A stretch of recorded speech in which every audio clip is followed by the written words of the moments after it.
Movie की शुरुआत होती है 1962 के फ्रांस से, जहां के लोग अपने प्रेसिडेंट से काफी नाराज थे क्योंकि अभी हाल ही में प्रेसिडेंट ने अल्जीरिया को आजाद कर दिया था और इसीलिए फ्रांस की आर्मी और फ्रांस के लोग प्रेसिडेंट से काफी ज्यादा नाराज हो जाते हैं। वो कहती हैं कि हमने फ्रांस के लिए अपनी जानें दांव पर लगा दी, लेकिन इसने तो आजादी बांट दी। और इसीलिए इनमें से एक आदमी जिसका नाम बोस्टन था, वो प्रेसिडेंट को मारने का प्लान बनाता है, जिसके लिए वो अपने आदमियों को लेकर रेड लाइट पर खड़ा हो जाता है ताकि जैसे ही प्रेसिडेंट का काफिला यहाँ पर आए तो ये उन सारे लोगों को मार दे। लेकिन यहाँ पर हम देखते हैं कि जैसे ही प्रेसिडेंट यहाँ पर एंटर होता है तो बोस्टन के आदमी उन पर खुला फायर करते हैं, लेकिन फिर भी वो उसका कुछ भी नहीं बिगाड़ पाते। और यहाँ पर हम देखते हैं कि प्रेसिडेंट बड़े आराम से एयरपोर्ट पर आ जाता है और इसीलिए प्रेसिडेंट पर हमला करने के लिए बोस्टन पकड़ा जाता है और बोस्टन को सभी के सामने लाकर मारा जाता है। और यहाँ पर हम सीन को 6 महीने बाद देखते हैं, जहाँ पर हम देखते हैं कि बोस्टन की टीम ने एक एसपीडी नाम की गैंग ज्वाइन कर ली है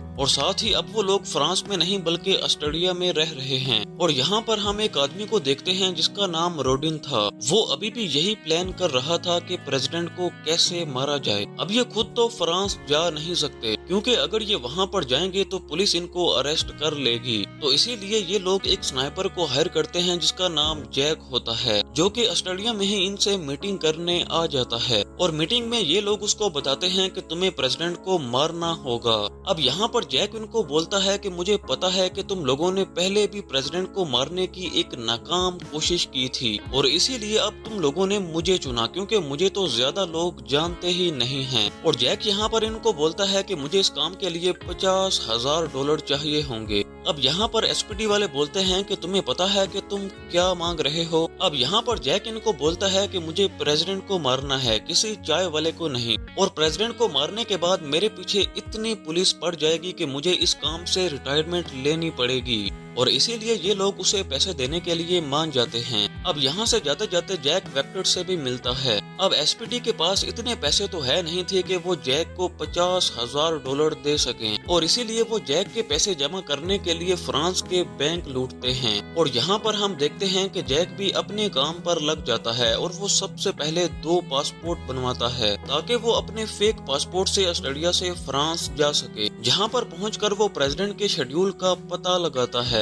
और यहाँ पर उसे पता चलता है कि थोड़े दिनों बाद यहाँ पर प्रेसिडेंट की एक स्पीच है। अब यहाँ पर जैक एक आदमी के पास आता है और जैक उस आदमी को बोलता है कि मुझे एक ऐसी राइफल बना के दो जिसे लेकर मैं कहीं भी ट्रैवल कर सकूं और किसी को शक भी ना हो। इसके बाद वो इस आदमी को काम देकर एक और आदमी के पास जाता है और वो उस आदमी से कुछ ऐसे डॉक्यूमेंट्स बनवाता है जिनसे वो प्रेसिडेंट को मारने के बाद फ्रांस से भाग सके। अब यहाँ से निकलते ही जैक को एक लेटर मिलता है जिसमें एसपीडी के एक एजेंट की डिटेल थी और ये एजेंट उसको प्रेसिडेंट के बारे में पल पल की खबर देता रहेगा। और यहाँ पर रोडी ने एक लड़की जिसका नाम डेनिस था उसको ये काम दिया कि तुम्हें एक हाई रैंकिंग ऑफिसर को अपने जाल में फंसाना होगा ताकि हमें उनके अंदर की बात भी पता चलती रहे। तब डेनिस ने उस ऑफिसर के घोड़े के पीछे अपना कुत्ता लगा दिया और फिर अपनी खूबसूरती का यूज किया और उस ऑफिसर को ही अपना कुत्ता बना लिया। और यहाँ पर हम देखते हैं कि जैक की राइफल भी बनकर तैयार हो चुकी है, जिसमें हम देखते हैं कि राइफल के सारे पार्ट्स अलग अलग थे। जैक अपनी राइफल को देखकर बहुत ही ज्यादा खुश होता है। इसके बाद वो उसको टेस्ट करने के लिए जंगल में आ जाता है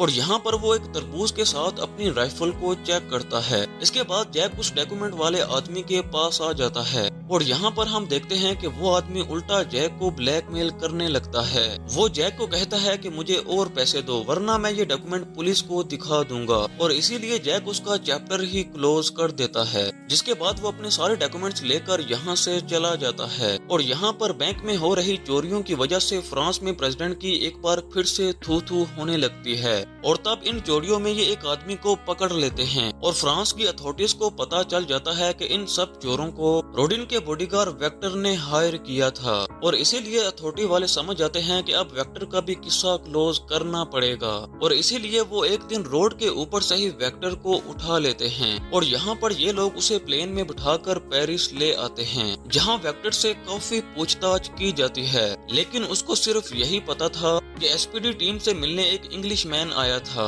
जिसको उन्होंने प्रेसिडेंट को मारने का काम दिया है। और तब ये भी समझ जाते हैं कि जरूर एसपीडी ने प्रेसिडेंट को मारने के लिए बाहर से किसी को हायर किया होगा। और साथ ही उनको जैक का नाम भी पता चल जाता है। और इसीलिए इनका एक मिनिस्टर प्रेसिडेंट को रिक्वेस्ट करता है कि अभी आप थोड़े दिन के लिए बाहर कहीं भी ना जाएं। लेकिन यहाँ पर प्रेसिडेंट उसकी एक नहीं सुनता और इसीलिए अब वो मिनिस्टर एक हाई रैंकिंग ऑफिसर्स के साथ एक मीटिंग रखता है। और इसीलिए ये सब फैसला करते हैं कि ऑफिसर क्लाउड एक अच्छा इन्वेस्टिगेटर है। और तभी मिस्टर क्लाउड को उनके घर से उठाकर इस मीटिंग में लाया जाता है, जहाँ पर वो मिनिस्टर क्लाउड को बोलता है कि आपको उस जैक को पकड़ना होगा। इसके बदले में चाहे आपको कुछ भी करना पड़े, लेकिन आपको उसको पकड़ना ही होगा। और यहाँ पर हम देखते हैं कि क्लाउड अपने काम पर लग जाता है।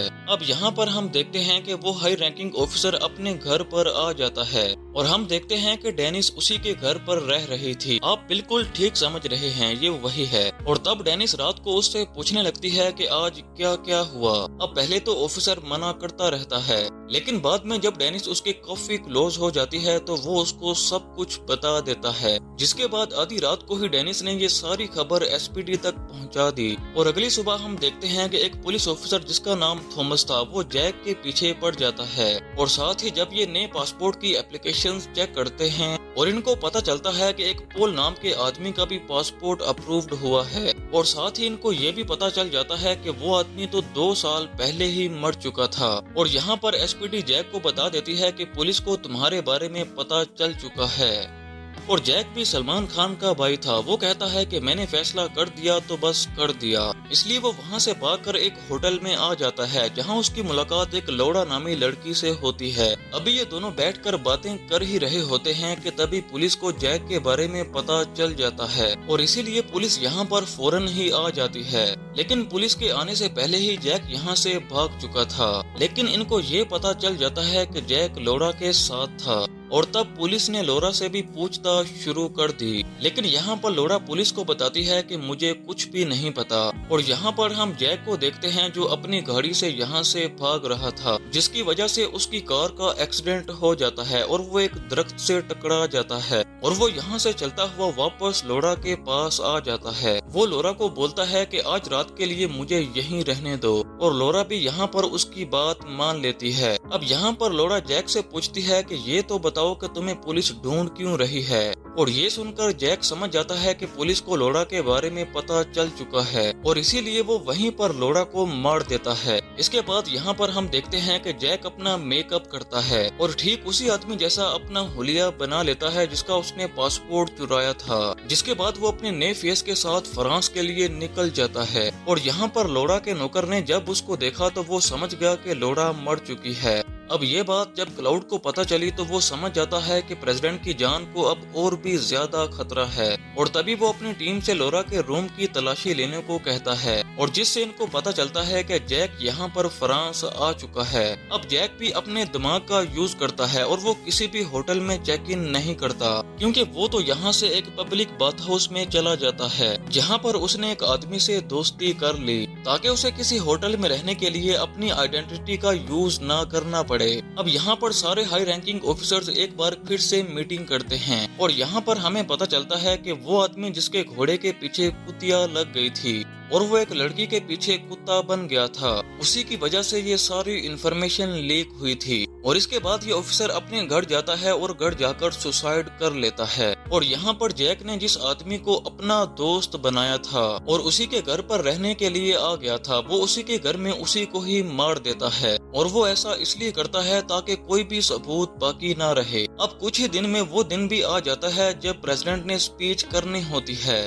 और यहाँ पर बहुत ही ज्यादा टाइट सिक्योरिटी थी। और यहाँ पर क्लाउड ने भी अपने सारे ऑफिसर को बता रखा था कि यहाँ पर जो भी आए उसका आईडी कार्ड लाजमी चेक करना। और तभी यहाँ पर हम एक 1.5 टांग वाले एक लंगड़े को देखते हैं और ये कोई और नहीं बल्कि जैक ही था। यहाँ पर वो गार्ड को अपनी फेक आइडेंटिटी दिखाकर एक बिल्डिंग की तरफ चला जाता है और यहाँ पर रूम में जाते ही ये अपने असली रूप में आ जाता है। अब यहाँ पर क्लाउड भी काफी देर से जैक को ही ढूंढ रहा था और तभी वो इस गार्ड से पूछता है कि तुमने यहाँ पर किसी अजीब से आदमी को देखा है। और तब वो गार्ड बोलता है कि मैंने किसी अजीब आदमी को तो नहीं देखा, लेकिन एक लंगड़े आदमी को देखा है जो ऊपर बिल्डिंग पर गया है। और ये सुनते ही क्लाउड बिल्डिंग में पहुंच जाता है और यहाँ पर जैक भी अपनी राइफल को सेट करके प्रेसिडेंट को मारने के लिए तैयार था। और जैसे ही वो प्रेसिडेंट को शूट करता है, प्रेसिडेंट नीचे झुक जाता है और तभी जैक ने अपनी राइफल को दोबारा से रीलोड किया और जैसे ही वो फिर से प्रेसिडेंट को मार पाता कि तभी यहाँ पर क्लाउड एक ऑफिसर के साथ अंदर आ जाता है। अब यहाँ पर जैक ने क्लाउड के साथ वाले ऑफिसर को तो मार दिया, लेकिन तभी क्लाउड भी जैक को गोली मार देता है और जैक भी वहीं पर मारा जाता है। इसके बाद ये लोग जैक की बॉडी को जमीन में गाड़ देते हैं और मुझे पता है कि आपको लग रहा होगा कि ये कैसा स्नाइपर था। तो दोस्तों आपको बता दूं कि रियल स्टोरी ऐसी ही होती है, क्योंकि किसी देश के प्रेसिडेंट को मारना कोई आम बात नहीं है। और मूवी बकवास लगी या अच्छी लगी ये नीचे कमेंट सेक्शन में लाजमी बताएं।